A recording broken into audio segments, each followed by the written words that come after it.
8 જૂનના રોજ મહાવીરસિંહ જે બિલ્ડિંગના ચોથા માળેથી પગ લપસવાથી નીચે પડવાથી તેનું મૃત્યુ થયું હતું અને આને લઈને ઘણા બધા ખુલાસાઓ થયા છે તે હું તમારી સમક્ષ જાહેર કરવા જઈ રહ્યો છું. અને આમાં ઘણા બધા લોકો એવું કહી રહ્યા છે કે ભાઈ પગ લપસવાથી આ ભાઈનું અવસાન નથી થયું, જાણી જોઈને કોઈએ સાજિશ રચી છે, કોઈ ષડયંત્ર રચીને આનું શું કહેવાય અવસાન કરવામાં આવ્યું છે, એટલે કે આનું મર્ડર કરવામાં આવ્યું છે. તો ઘણા બધા લોકોને પૂછપરછ દરમિયાન શું કહેવાય ઘણા બધા ખુલાસાઓ થયા છે અને આની પહેલા શું કહેવાય મહાવીરસિંહ શું કામ કરતા હતા અને ક્યાં રહેતા હતા અને શું ફરજ બજાવતા એની A to Z ઇન્ફોર્મેશન જણાવવા જઈ રહ્યો છું. પણ જો ગાઈસ એની પહેલા તમે જો મારી ચેનલમાં નવા હોય તો પ્લીઝ યાર મારી ચેનલને સબસ્ક્રાઇબ કરીને ઓલ નોટિફિકેશન પ્રેસ કરી દેજો, જેનાથી અપ ટુ ડેટ અને આવનારા સમયની તમામ પણ જાણકારી મળી રહે. તો વિડીયોની શરૂઆત કરીએ તો સૌથી પહેલા વાત કરીએ તો કે ભાઈ મહાવીરસિંહ જે છે તે આર્મીમાં ફરજ બજાવતા હતા, એક સપ્લાય તરીકે ત્યાં શું કહેવાય ફરજ બજાવતા હતા. પછી તેમને આર્મીની નોકરી છોડીને આ રસ્તો તેમને અપનાવ્યો હતો,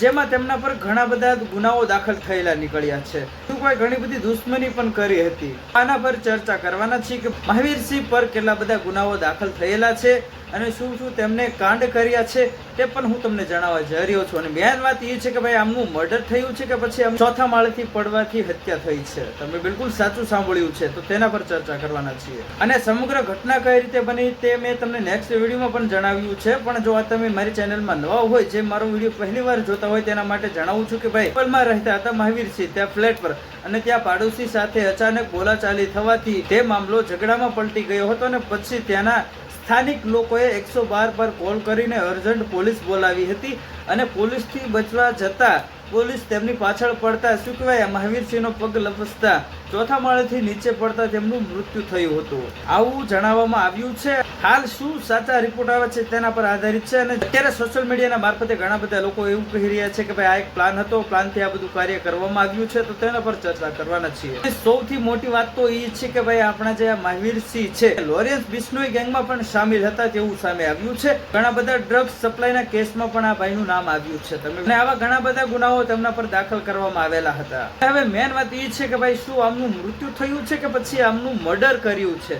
તેના પર ચર્ચા કરીએ. તો ગાઈઝ હજુ એવી કોઈ પણ પ્રકારની જાણકારી સામે આવી નથી. હજુ શું કહેવાય હાઈકોર્ટમાં આ નિર્ણય જશે, પછી ત્યાંથી જે રિપોર્ટ આધારિત જે નિર્ણય બહાર પાડવામાં આવશે, જે જાહેર કરવામાં આવશે કે ભાઈ આ શું કોઈ પગ લપસવાથી નીચે પડવાથી મૃત્યુ થયું છે, હજુ ત્યાંના બધા સીસીટીવી ફૂટેજ ચેક કરવામાં આવશે, પછી આ જાણકારી તમારી સમક્ષ બધા લોકો જાહેર કરશે ને હું પણ તમારી સમક્ષ આ જાણકારી લાવીશ કે સત્ય શું છે અને અસત્ય શું છે તેની જાણકારી તમને મારી ચેનલમાંથી મળી રહેવાની છે. ફરી એકવાર કહું છું કે જો ચેનલમાં નવો હોય તો પ્લીઝ યાર મારી ચેનલને સબસ્ક્રાઇબ કરીને ઓલ નોટિફિકેશન પ્રેસ કરી દેજો, જેનાથી અપ ટુ ડેટ અને આવનારા સમયની તમામ જાણકારી મળી રહે. અને એ પણ સાચી જાણકારી, તમે બિલકુલ સાચું સાંભળ્યું છે. તો હવે મળીએ નેક્સ્ટ વિડીયોમાં, ત્યાં સુધી જય હિન્દ, જય ભારત.